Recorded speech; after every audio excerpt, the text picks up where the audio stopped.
On its steps and to isolate Russia. So some tough talk from the secretary. I want to bring in my guest host for this hour, Roger Altman. He's a former Deputy Treasury Secretary under President Bill Clinton, and he's also the founder and executive chairman of investment bank Evercore Partners. Also with us is Republican Senator Ron Johnson of Wisconsin, who serves on the Senate Budget Committee as well as the Homeland Security and Government Affairs Committee. He joins us as well from Washington. But Roger, let's start with you on this. As we just highlighted, some tough talk coming out from Secretary of State John Kerry. Does he have the firepower to follow through on this? Well, Betty, I think this is going to take a while to play out, but let's put it in perspective.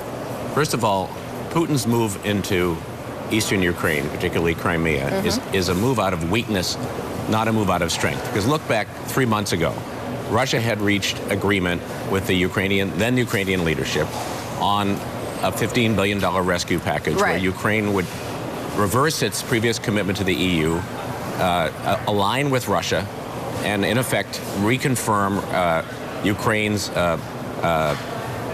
Russia's protectorate, so to speak, with Ukraine. Like that was where we were 3 months ago. Then, of course, the Ukrainian leadership is overthrown. In effect, democracy in one form or another breaks out, or a form of democracy breaks out.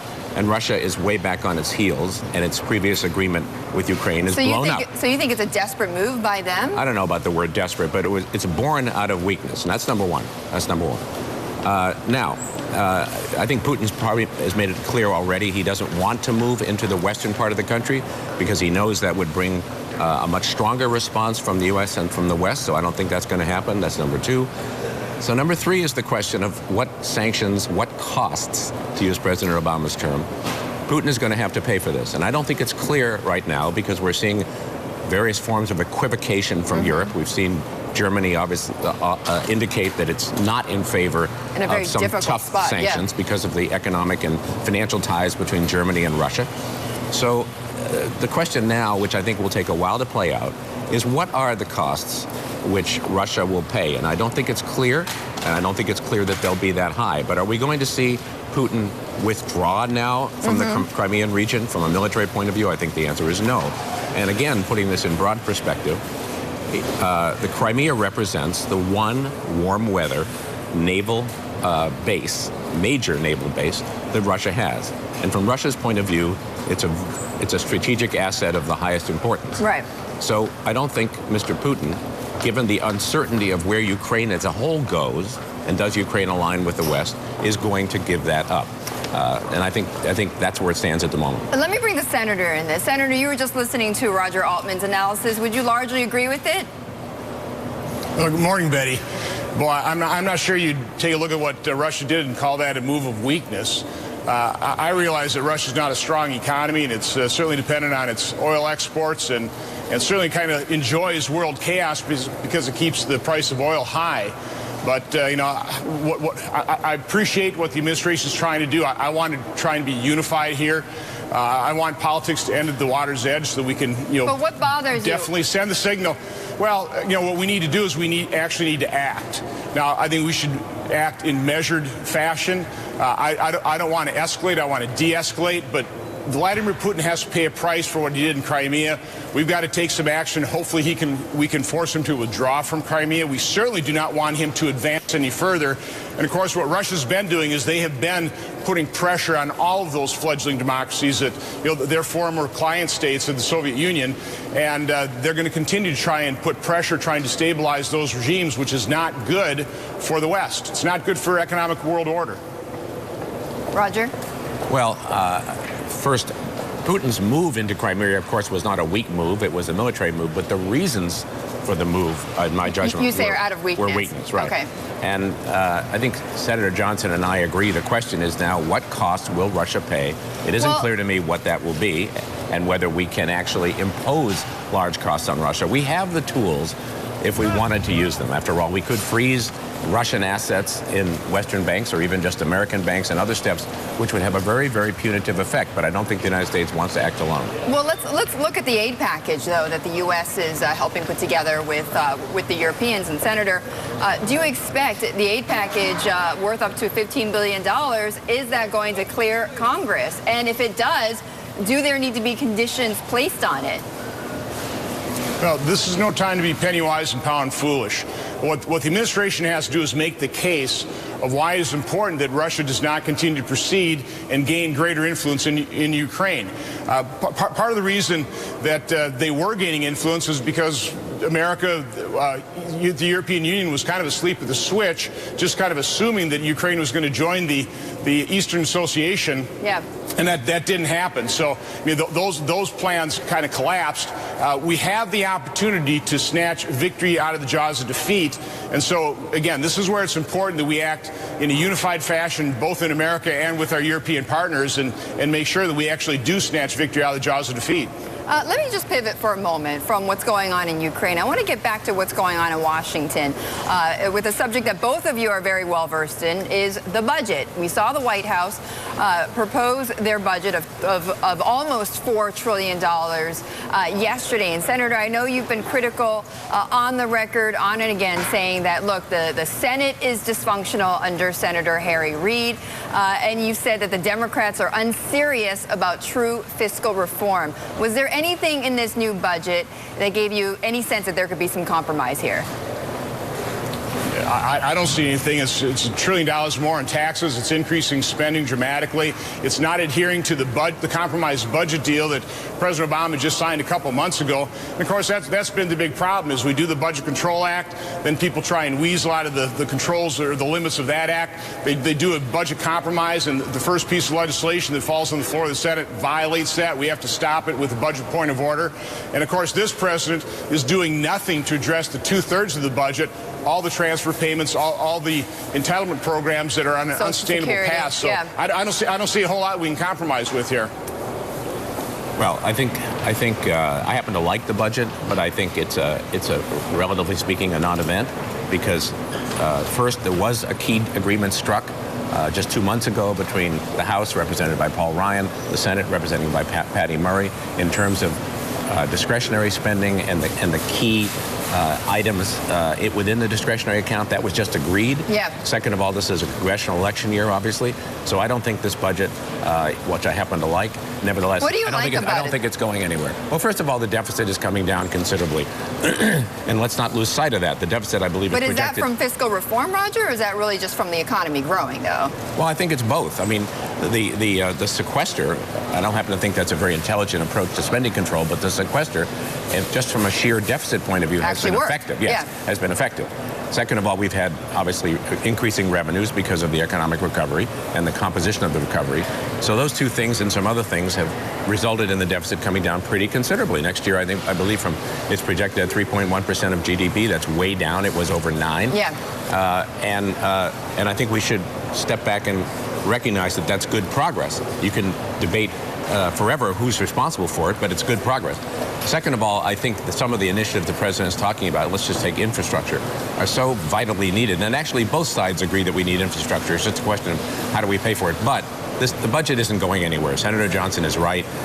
This is an election year. We just had this key agreement 2 months ago. Right. This budget is just going to sit there. It's not going to be acted on. Yeah, and to the senator's point, Senator, you were saying that it doesn't address some of the big issues, which, as you had mentioned, entitlement spending. There were no big, no big numbers around cutting, cutting Social Security or any of those benefits. But as I go back to that same question, though, was there any area, though, that you felt there could be some agreement on? Well, first of all, nobody's ever proposing cutting anything. We're just trying to limit the rate of growth so we don't expand our debt to the point we hit a debt crisis.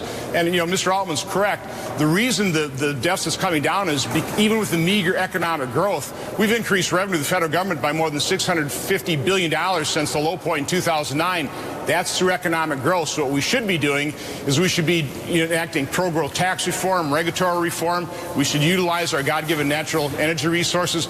Those are the things we can do to actually increase revenue to the federal government. But what Congress should do right now is take that budget agreement. We should go through a very thoughtful process of appropriations where we start prioritizing the spending. That's what hasn't happened. We haven't passed an appropriation bill in the Senate in 2 years, which just highlights the dysfunction of Senator Harry Reid's Senate. So we should really get down to work. We could actually do that between now and the election. That'd be a good thing for the American people. All right, Senator, hang on, because I want to come back with you to talk more about the economy and about the jobs market. We're going to be getting the ADP private employment report in just a few moments. Senator Ron Johnson, Roger Altman staying with me as well. My guest host this hour, Roger Altman, the chairman of the investment bank Evercore, and also former Deputy Treasury Secretary, as well as Republican Senator Ron Johnson from Wisconsin. He's on the Hill with us, joining as well. Roger, let me start with you again on this whole jobs issue, because I know it's a subject that really both of you have obviously studied very well. But, you know, Mort Zuckerman, I believe you read his op-ed earlier this week in the Journal. This is what he writes about why he thinks jobs are not, the jobs recovery is not enough. He says, quote, government is perpetually establishing economic policies and rules that business perceives as over-regulation, dampening the willingness to invest. Do you agree with that statement? Not particularly. I don't think that excessive regulation is one of the 2 or 3 biggest problems facing the U.S. economy now. I mean, at the margin, you can debate any particular regulation and so forth. It's been a huge increase, obviously, in regulation in the healthcare sector and in the banking sector in the last few years.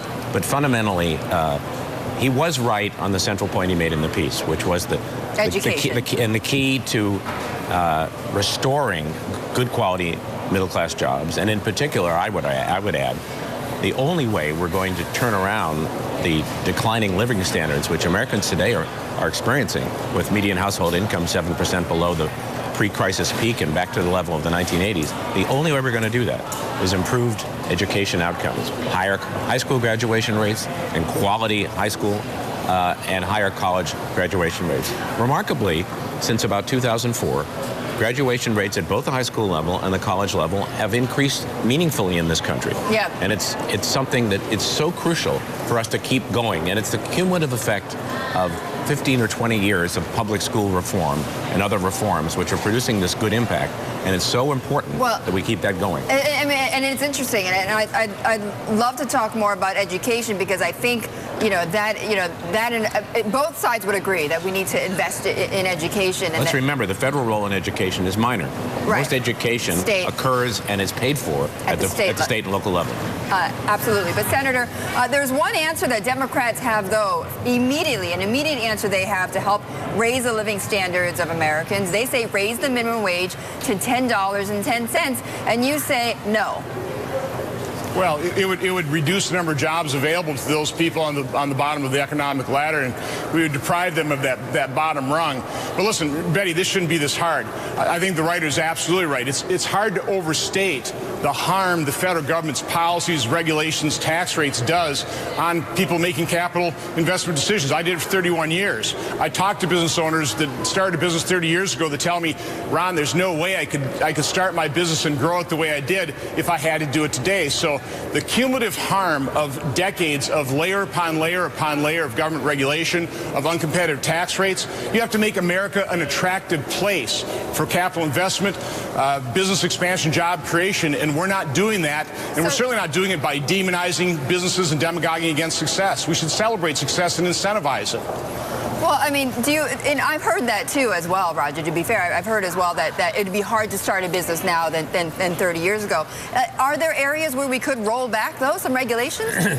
Well, first of all, the business formation rate in lots of big sectors of the United States is very high. If you go to Texas, for example, the business formation rate is remarkable because of the energy revolution. Well, I was going to say the tax rate, though, is low. That's not the biggest reason that business formation in Texas and throughout much of the South and Southeast and Southwest is so high. That's one factor, perhaps, but it's not the main factor. So, first of all, I don't agree that business formation is weak and poor in the United States, number one. Number two, maybe some people are demonizing success and demonizing business, but that's not the way the American people feel about it, and that's not the way most people feel about it. This country historically has celebrated entrepreneurship and innovation and success. You don't think there's class warfare going on? You don't think the 99% and the 1% and everybody? You've seen now some of these billionaires, including Mort Zuckerman, come out and try to defend themselves and say that they feel demonized. I don't like that debate much, but there's nothing new about that debate in American history. If you study, for example, the history of populism in America, we've had moments of much greater populism, much greater anti-wealth, anti-success. If you think back For example, some of the comments that Theodore Roosevelt made, some of the comments that Franklin Roosevelt made, they make today's debate look small. So I don't happen to like the debate, but it's not a new debate, and it's not the worst time we've ever had on this issue in the United States, and far from it. This is rather the American way. Periodically, we have this discussion. I don't think most people, in my view, don't mind that there's great success and a lot of wealth being created. What they're focused on, as I mentioned earlier, is getting the incomes, the fallen incomes reversed, and beginning to recreate again, or create again, good quality middle-class jobs. And if the 1% happen to be doing very well, that's fine. All right, Roger, we're going to have to leave it there. Betty, but go ahead. Betty, take a look at Occupy Wall Street and who basically supported that movement, at least rhetorically, and that was the president, that was the Democrats. I mean, we have been demonizing success, and it hasn't been helpful. We have been, over the decades, increasing the layers of regulation, uncompetitive tax rates. It's incredibly harmful. The way you have a strong middle class is you have a robust economy, and our weak, tepid growth over the last 4.5 years during this recovery, the opportunity cost of that, the lack of economic activity that we've realized because of that is hard to make up. And the sooner we start incentivizing and celebrating success and actually make America an attractive place for business investment and expansion, the better. I don't think even the Lone Ranger has spotted Occupy Wall Street in the last 2 or 3 years. But I'll leave that there. All right, Roger. Just stay with me. You're with me throughout the hour. Senator, thank you so much. You got the last word. Senator Ron Johnson. Have a great day. From Wisconsin. Thank you so much. Great to see you again, as always.